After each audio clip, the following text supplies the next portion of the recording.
Minor civilization, Vatican City. Oh, you found the Vatican! Wait. Yeah? How does Vatican City exist when Christianity isn't a thing yet? Sid Meier's Civilization 5. It's a board game / resource management game where you're trying to develop the most productive and best society, competing with other neighboring societies who are also trying to be the best. From the moment you begin, you have no idea what the world is going to look like, what resources are nearby, who your neighbors are going to be, and whether or not they're going to be aggressively hostile or not. But as the game continues, you learn this information, you learn what is nearby, and you have to make tough decisions about what's best for your society. If your city is settled on fertile ground, you might want to emphasize building your population first, because the more people you have, the more they can produce. Or if there is a very precious resource nearby, perhaps you should send out a couple of settlers and settle a second city so you could add that to your society. Maybe you'll discover that you've got a hostile neighbor, and your first priority should be shoring up your defenses, making sure you have enough troops to defend yourself if they decide to attack you. Okay, I gotta keep exploring. Now, there's a lot of desert here. This is not... This is... Well, I thought desert was good for you. Oh no, it's Attila the Hun! His hat looks like my nipple.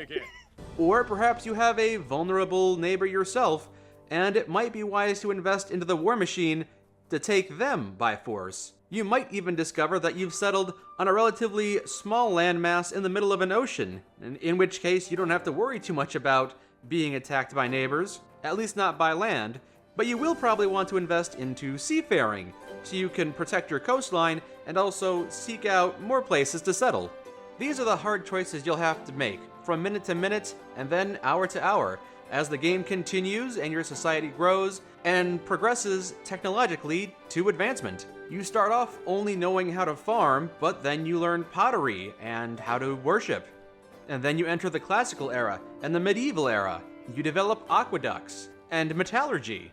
Given a bit more time, your soldiers will learn how to use rifles, radios, and computers, and it's really amazing to watch your society grow. It's almost like cultivating a small farm. Perhaps your goal is to be the most culturally dominant civilization, so you will focus on ways to develop your culture. You'll want to build these impressive statues and monuments to attract people from all over the world. Or maybe you want to win the space race. You want to be the first one to leave orbit and land on the moon. So all your resources go into developing schools and universities, and you send out spies to neighboring civilizations to try to steal technologies from them. Or maybe you've decided that you want to be the wealthiest civilization. You develop a religion and get everyone to pay tithings to you. You create a Silk Road, and you send out different settlers to build cities near precious resources, which you can then turn around and sell to your neighbors. And of course, you gotta keep your army small, because paying soldiers costs a lot of money, and we need that money for other things. Or perhaps your civilization will be the strongest and mightiest one of all, taking advantage of all these other civilizations and their foolhardy goals of scientific advancement and cultural domination. That just makes them easy pickings. Couple of negative things have accumulated with Germany. They covet lands that we currently own suddenly. Is one of them called Poland? Maybe. There are a lot of different ways to play this game, a lot of different goals to pursue, and difficult decisions to make. And sometimes your fortunes shift, things do not develop the way you were hoping, and you've got to adapt. I can put hours and hours of my life into a single game of Civilization 5, and after 10-12 hours of playing it non-stop, I'll reach the end of the game and think, that was a lot of fun. I should immediately start up another game. It is deceptively addictive. You think you can set it down at any time. Well, maybe just one more turn. And maybe one more turn after that, and maybe one more turn just to finish off this building. I can't help it. It's just so fun to watch my civilization bloom and thrive. To make those hard choices. Caught between a rock and a hard place, trying to make the best of a bad situation. Well, why don't we just...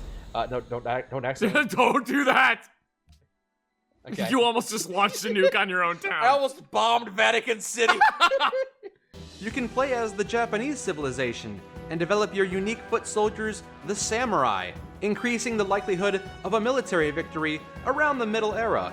Or perhaps play as the Shoshone, the Native American civilization that can settle a lot of land very quickly, expand in the very, very early game, but then is going to face a lot more difficulty in the middle and late game. Every civilization has their strengths and weaknesses, which could be emboldened by favorable terrain, or exacerbated by problematic enemies nearby.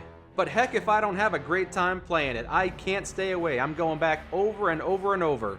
Sometimes I'll play a casual game on an easier difficulty and just focus on building my civilization. Maybe watch some TV or listen to a podcast off to the side, not focusing too hard.